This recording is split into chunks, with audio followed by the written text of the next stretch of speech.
Oke, maaf ada gangguan. Oke, teruskan. Rina dengan Vera. Alright.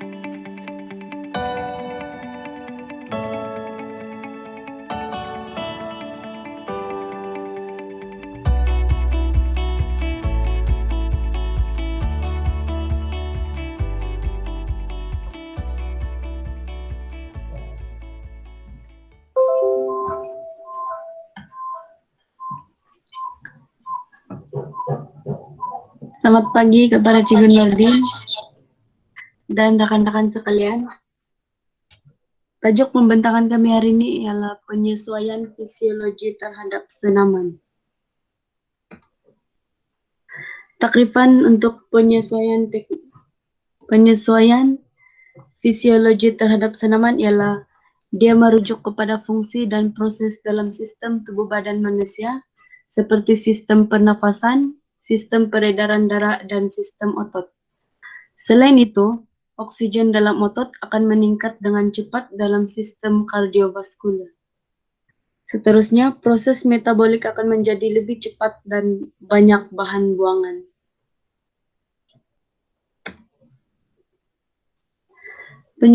Penyesuaian fisiologi terhadap komponen kardiovaskular. Sistem kardiovaskular terdiri daripada jantung, saluran darah, dan saluran pernafasan. Ia berfungsi untuk mengangkut bahan-bahan keperluan kumuh sel-sel tubuh. Antara bahan-bahan yang diangkut ialah oksigen, yaitu sistem pernafasan, nutrien, sistem penghadaman, dan hormon dan kelenjar-kelenjar tertentu.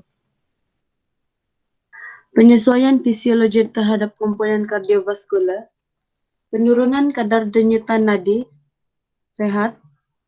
Kadar nadi adalah antara indikator terhadap tahap kecerdasan seseorang. Kadar nadi rehat yang rendah menggambarkan seseorang itu lebih cergas berbanding seseorang yang mempunyai kadar nadi rehat yang tinggi. Perbezaan kadar nadi rehat dapat dilihat sebelum dan sesudah atlet menjalani latihan selama beberapa tahun. Pengurangan kadar nadi rehat menunjukkan tahap kecerdasan atlet yang menjalani latihan fisikal adalah bertambah baik. Penurunan kadar nadi kerja pada tahap yang sama. Kadar nadi kerja lebih rendah ketika melakukan kerja intensiti yang sama. Peningkatan kekuatan jantung mengepam darah beroksigen ke otot-otot. Stroke volume atau isi padu stroke meningkat. Cardiac output atau keluaran jantung meningkat. Melambat keletihan atau kelesuan. Peningkatan kapasiti kemampuan kerja. Bekalan darah beroksigen ke otot-otot meningkat, membolehkan otot berkontraksi lebih lama, kadar kerja yang dilakukan oleh otot lebih lama.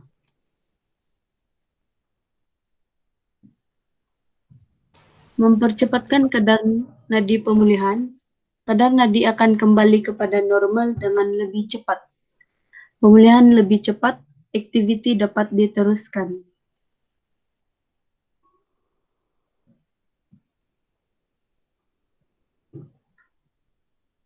Seterusnya, penyesuaian fisiologi terhadap otot. Kesan kepada komponen otot, dia meningkatkan saiz atau jisim otot, meningkatkan kekuatan otot, dan meningkatkan daya tahan otot. Peningkatan kapasiti atau kemampuan kerja. Yang pertama, peningkatan saiz atau jisim otot. Lebih banyak tenaga dapat dijana dan otot berupaya bekerja dalam tempoh masa lama. Yang kedua, peningkatan kekuatan dan daya tahan otot. Kapasiti atau kemampuan melakukan kerja meningkat dan risiko kecederaan otot berkurang yang menyebabkan otot menjadi lebih kuat. Akhir sekali, yang ketiga, peningkatan kapasiti dan kemampuan kerja. Otot berupaya bekerja dalam tempo yang lama tanpa cepat lesu, dan ia juga dapat meningkatkan oksigen dalam otot. Dia juga dapat mengurangkan tempo masa pemulihan yaitu dia menjadi kembali aktif dalam tempoh yang singkat selepas kecederaan.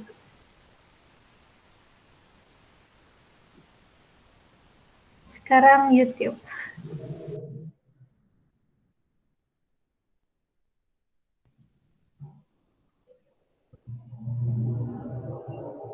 Tunggu.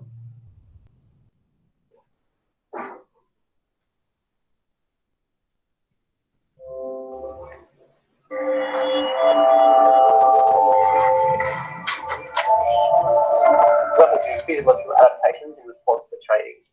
In the HSC for PhD, under physiological adaptations in response to training, your syllabus lists resting heart rate, stroke volume and cardiac output, oxygen uptake and lung capacity, hemoglobin levels, muscle hypertrophy, and the effect on fast and slow twitch muscle fibers that you'll learn about. You learn too, which tells you what you have to do with the information, asks you to examine the relationship between principles of training and physiological adaptations and improve performance. Let's consider the aerobic adaptations. Stroke volume is the amount of blood pumped out of the left ventricle of the heart in a single contraction. Remember that this blood goes to the body. Training, especially aerobic training, will cause an increase in stroke volume. This is because the left ventricle increases in size, fills more efficiently, and contracts more forcefully. The result is more blood being pumped around the body per contraction. Stroke volume is directly related to cardiac output. Cardiac output is the volume of blood pumped out of the left ventricle per minute and is calculated by taking the stroke volume and multiplying it by the number of beats per minute to determine the volume moved each minute. Training, especially aerobic training, will cause an increase in cardiac output. This is because of the increase in stroke volume, allowing the heart to move more blood around the body at any heart rate than achieved before training. Because of this, the body requires fewer heartbeats or contractions at any workload, including rest.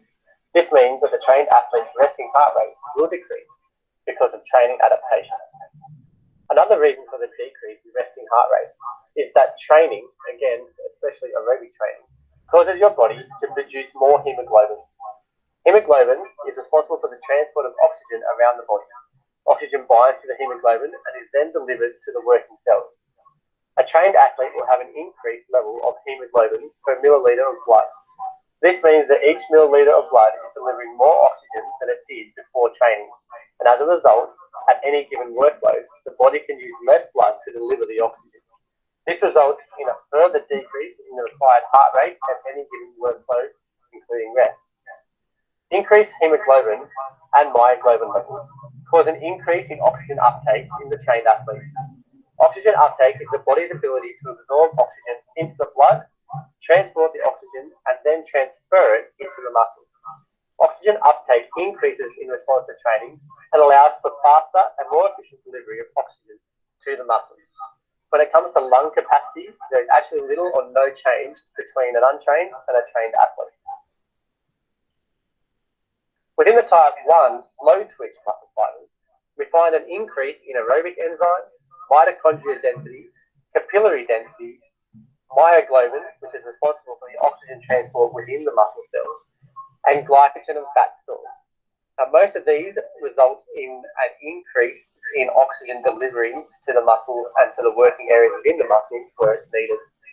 These adaptations allow the athlete to maintain higher aerobic intensities for longer, recover the anaerobic and aerobic systems faster, exercise for longer, and improve focus and delay fatigue in the trained athlete. Muscle hypertrophy is an increase in the cross-section of the muscle. That is, the size of the muscle has increased. Muscle hypertrophy occurs more to type 2 fast-twitch muscle fibers than to type 1, and therefore greater hypertrophy occurs from resistance training than aerobic training. Muscle hypertrophy results from an increase in muscle fibers and means the athlete becomes stronger, more powerful, and often faster as a result. Other adaptations that occur in type 2 fibers include an increase in anaerobic enzymes or glycolysis, increased creatine levels, faster lactate removal, which helps decrease the acidic levels in the muscles. These changes result in the athlete being able to maintain higher anaerobic intensity for longer, recover the anaerobic energy systems faster, and increase their strength, power, and speed. So what is the relationship between the principles of training, physiological adaptations and improved performance? The physiological adaptations are the result of training and are responsible for the improvements in performance found in trained athletes. I want you to take some notes and bring them into class, and we'll discuss what your ideas are.